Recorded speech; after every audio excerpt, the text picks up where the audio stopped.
कुशल हैं उन्हें मेरा नमन हो, उन्हें मेरा नमन हो।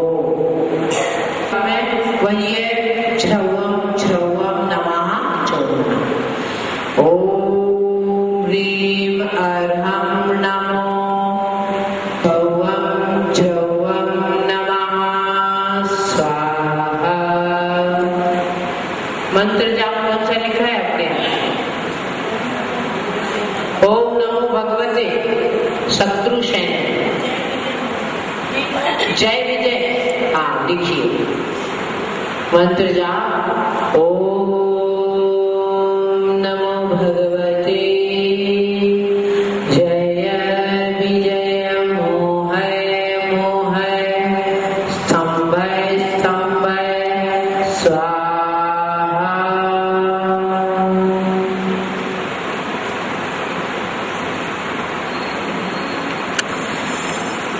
विधि यंत्र विराजमान करें।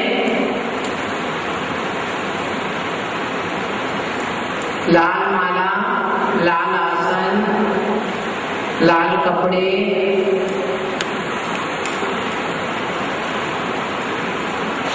जाप्यवली साथ दें।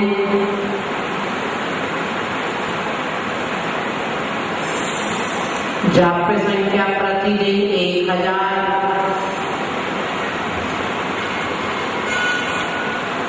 अठारहवां काव्य रुद्धि जाप और मंत्र तीनों का। दशांक धूप छेपण करें, शुद्ध घी का दीपक जलाएं।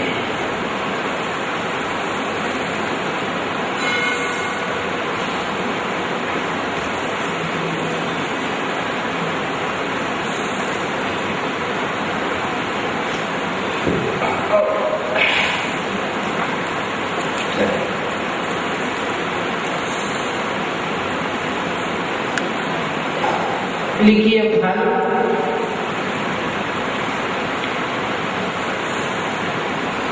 एक 108 नहीं होते। एक सबसे बड़ा शत्रु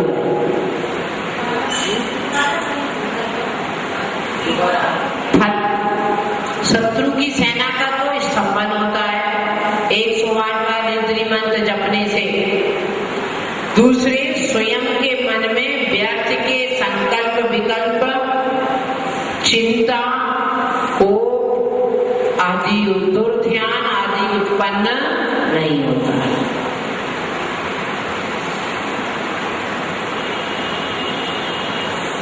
कल आपने कहानी नहीं लिखी थी है ना? हाँ, मेरे को याद है, इसलिए आज मैंने जल्दी थोड़ा 5 मिनट स्पीड से किया। क्या 14-15 की एक साथ थी, इसलिए मैंने नहीं बताई थी आपको, तो 14-15 की बता रही हूँ। पहले 13 की तो बता चुकी थी। भक्तांबर का पाठ नियमित रूप से करती थी, परंतु जो राजा था वह अपने आचरण में क्या था? शिथिल था और वेश्या के चंगुल में फंस गया। रानी ने उसे बहुत मना किया, परंतु वह माना नहीं। लास्ट में रानी को लेके कुएं में डलवा दिया। किसने? राजा ने। उसने कुएं के अंदर ही 14-15वें काव्य का जाप सहित पढ़ना प्रारंभ किया।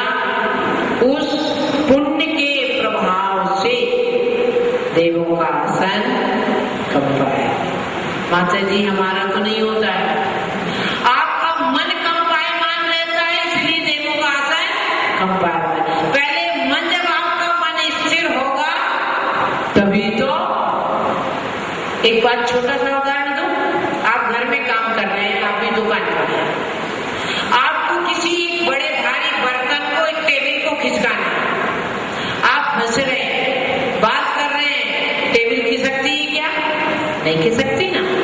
फिर आप कहते हैं अरे भाई बात मत करो जरा, इसी तरफ ध्यान दो, तो फिर जोर से धक्का लगाते हैं, टेबल खिसक जाती है ना। क्या हुआ? क्या हुआ?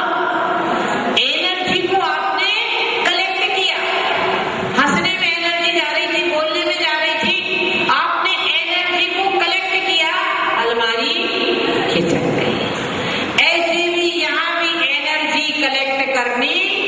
पड़ेगी। आपकी एनर्जी यहाँ वहां भाग रही है, तब होगा कि मन को एक स्थान पर केंद्रित करें तो शासन देवी देवताओं के आसन कंपायमान होना बड़ी बात नहीं है, मोह की सत्ता भी कंपायमान हो जाती है। तो उस पुण्य के द्वारा एक देवी का आसन कंपायमान हुआ और उसने अवधि ज्ञान से तो जान ही लिया। सबसे पहले राजा को फटकारा, डांटा और रानी को बाहर निकाला। अब आप इससे सोच लें कि जब धर्म में आस्था होती है तो कोई भी कार्य असंभव। प्रयास करें। आप क्या सोचते हैं? वो पूड़ी बनाते ना, नहीं कुछ कचौड़ी बनाई तो बार बार निकाल के देखते सीध गई नहीं सीध गई, ऐसा काम नहीं है यहाँ तो बस लग गई विषय में, जुट गई तो जुट गई। बार बार वो सोचो काम हुआ नहीं हुआ, हुआ अब तो थोड़ा हुआ होगा, ऐसा नहीं। समर्पित कार्य की पूर्णता की सूचना अपने आप मिलेगी। अब काव्य नंबर 16 की कहानी है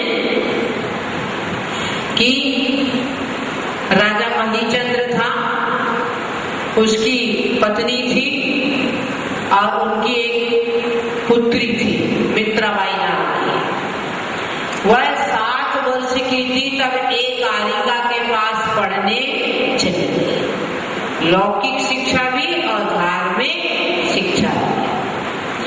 और आपकी कोई बच्ची चली जाए तो पूरा गांव आपको परेशान कर देगा और हमें भी परेशान कर देगा। अरे कहाँ माता जी की बातों में आ गया है, वापस बुला लो अपनी लड़की को। सूत न कपाल जुलाई की लठी जाने वाला जा रहा है, पर पंचायत करने के लिए पूरा गांव इकट्ठा हो जाए। और किसी का बेटा शराब पी रहा है तो किसी की मजाल है कि वहां जाके कह के आ जाए। कह सकते क्या? किसी पड़ोसी का बेटा शराब पी रहा है तो आपकी हिम्मत है कि जाके कह के आ जाओ? आपको 10 बातें सुना के अपने घर से बाहर कर देंगे। परंतु यदि कोई धर्म मार्ग में लग रहा है तो फ्री फंड की आहुति करने पहुंच जाते हैं। अरे कहाँ माता जी के पास भेज दिया, कहाँ महाराज जी के पास दिए, चक्कर में आ गए, कुछ मंत्र तंत्र कर दिया होगा आपको। इस प्रकार वह बालिका माता जी के पास अध्ययन के लिए चली गई और उसने अध्ययन होने के बाद एक नियम लिया, रत्न जड़ित प्रतिमा का दर्शन करके ही भोजन ग्रहण करते। अब पिता के घर में थी तब तक चलता रहा, फिर कहाँ चली गई? जहां आप आ गए। कहाँ गया? ससुराल में। वहां आने के बाद उसके ससुराल वालों ने कहा भोजन करो, तो उसने कहा मैं नहीं करूंगी। तो आप जानते नियम लेने के बाद सबसे ज्यादा नाराजगी होती है ना। हाँ, तो सबने बहुत कहा भोजन करो करो, उसने नहीं किया। पर पत्नी के नियम से प्रभावित होकर पति ने भी संकल्प कर लिया कि मैं अपनी पत्नी को रत्न जड़ित मूर्ति का दर्शन कराऊंगा, तभी मैं भी भोजन। और 16वें छंद का काव्य का जाप करते रहे निरंतर। एक ही रात निकली, ज्यादा नहीं। वही बात स्वर्ग के देवों का आसन कंपायमान हुआ और सुबह मंदिर में जाके देखते हैं तो रत्न जड़ित मूर्ति विराजमान है। तो इस प्रकार जिन भक्ति की महिमा बहुत अचिंतनीय है। अब काव्य नंबर 17 है ना, बहुत पुराना हिसाब हो गया आपका। एक राजा नरसी था और उसकी पत्नी का रत्नावती, उसका नाम पुत्र था रत्नशिखा। उसका विवाह हो गया राजकन्या से, वह शीलवती थी और रत्नशेखर दुराचारी था। दोनों में धर्म को लेकर वाद विवाद हो गया। उसकी पत्नी कहती कि जैन धर्म सच है, वह कहता नहीं है। ऐसा दोनों में बहस होने के बाद एक दिन वह जिसे अपना गुरु मानता था उसके पास पहुंच गया और उसने कहा कि बताइए जैन धर्म में सत्यता है या आपके धर्म में? तो उसने अपनी कोई विद्या के द्वारा अंगूठी हाथ से निकाली, नीचे डाली और अंगूठी 2-4 मीटर गोल गोल चल गई। तो उससे विश्वास हो गया रे इस धर्म में तो महिमा। अब आके अपनी पत्नी से कहने लगा रे क्या है तुम्हारे जैन धर्म में कोई मंत्र नहीं और तंत्र नहीं? आप क्या कहते हैं? आप उल्टा बोलते हैं, अरे हमारे जैन धर्म में तो मंत्र तंत्र है नहीं। जबकि वह कहती कि जैन धर्म की मंत्र तंत्र विद्या बहुत बलशाली है।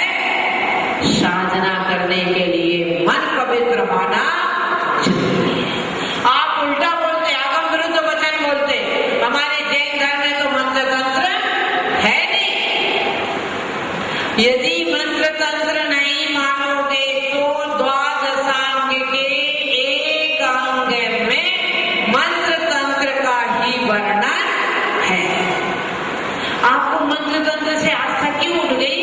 जब किसी चीज का दुरुपयोग होने लगता है तो उस पर से आस्था उठ जाती है। तो मंत्र तंत्र गलत नहीं है, मंत्र तंत्र का उपयोग करने वाले गलत हो सकते हैं। द्वादशांग का एक अंग है, वह तो आपको मान लीजिए नहीं मालूम, पर नमोकार मंत्र से कितने मंत्र बने हैं। और जो मंत्र को नहीं मानता उसे नमोकार मंत्र पढ़ना बंद करना पड़ेगा, क्योंकि नमोकार भी मंत्र है, फिर इसको भी क्यों पढ़ो? क्योंकि इससे तो 84 लाख मंत्र निकले। तो इस प्रकार पति पत्नी दोनों में विवाद होने के बाद अपने गुरु के द्वारा हल्का सा चमत्कार देखकर बहुत प्रभावित होता और जैन धर्म की निंदा करने लगता। यह देखकर उसको बड़ा दुख होता है। किसको? उसकी पत्नी को, क्योंकि वह कहता है जैन धर्म में कुछ मंत्र तंत्र है नहीं। तब वह कल्याण श्री भक्तामृत के 17वें काव्य का स्मरण करती है और जो शीलवान है वह तो देवों का आसन का पायवान तो ऋषि ने कर दिया था, नहीं हो गया था नहीं। ऐसे ही वह देव अपने अवधि जानते जानते कि जैन धर्म की अवहेलना की जा रही है, जैन धर्म को नीचा स्थापित किया जा रहा है, तो वह अपनी महिमा से पूरे नगर को स्वर्णमय बना देती है। नगर त्रिकोट आदि आदि जो व्यवस्था है उसमें एक रत्नमय मंदिर बना देती है और मंदिर में रत्नमयी मूर्ति विराजमान कर देती है। सब लोग कहने लगे जैन धर्म की महिमा अपरंपार है। उसका पति भी जैन धर्म को स्वीकार कर लेता है और अन्य नगरवासी भी जैन धर्म को स्वीकार कर लेते हैं। अब आज का जो दूसरे नंबर का काव्य यानी कि 18, कलिंग देश में बर्बर नाम का एक नगर था। चंद्रकीर्ति राजा राज्य करता था। उसका मंत्री था सुमति चंद्र, बहुत विद्वान था, परंतु उसका स्वर्गवास हो जाने के बाद उसके बेटे को मंत्री पद पर बिठाना, वो क्या थे? अंगूठा छाप। उसे स्वयं शर्म लगने लगी कि ये मंत्री पद की मैं गरिमा नहीं रख पा रहा हूँ। वह छोड़कर पढ़ने के लिए निकल गया। अब पढ़ने के लिए निकला तो कौन मिला? एक मुनि महाराज जंगल में ध्यान करते हुए मिल गए। भद्र कुमार नाम के मिले, है ना। तो उसने अपनी मन की व्यथा बताई कि मैंने बाल्यकाल में पढ़ा नहीं, अब मैं विद्या से ही। वह मुनि महाराज से श्रावक के व्रत अंगीकार करता है और मुनि महाराज के कहने से 18वें काव्य को विधि सहित सिखला देते हैं। वह भद्र कुमार 3 दिन कठिन तपस्या करता है, मंत्र सिद्ध करता है, परिणाम स्वरूप उसे ज्ञान की प्राप्ति हो जाती है। तो इस प्रकार जिस धर्म के आलंबन से केवल ज्ञान रूपी विद्या ज्ञान प्राप्त हो जाता, ये क्षयोत्सम ज्ञान तो सहज ही प्राप्त हो जाएगा। आज इस प्रकार नमो विद्याहराणम्।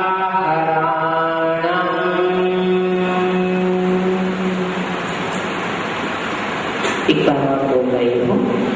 ओम ह्रीं अर्हं नमो विद्याहराणम्।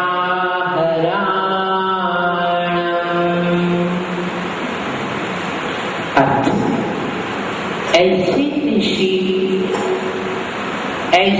ऋषि जिन्हें विद्याएं प्राप्त हो, उन्हें मेरा नमन हो, उन्हें मेरा नमन हो।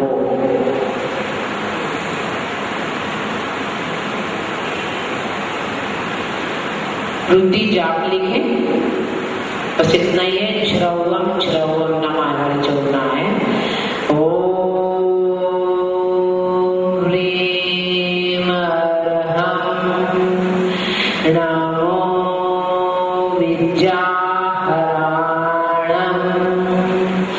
क्षौवं क्षौवं नमः स्वाहा। मंत्र जाप। ओम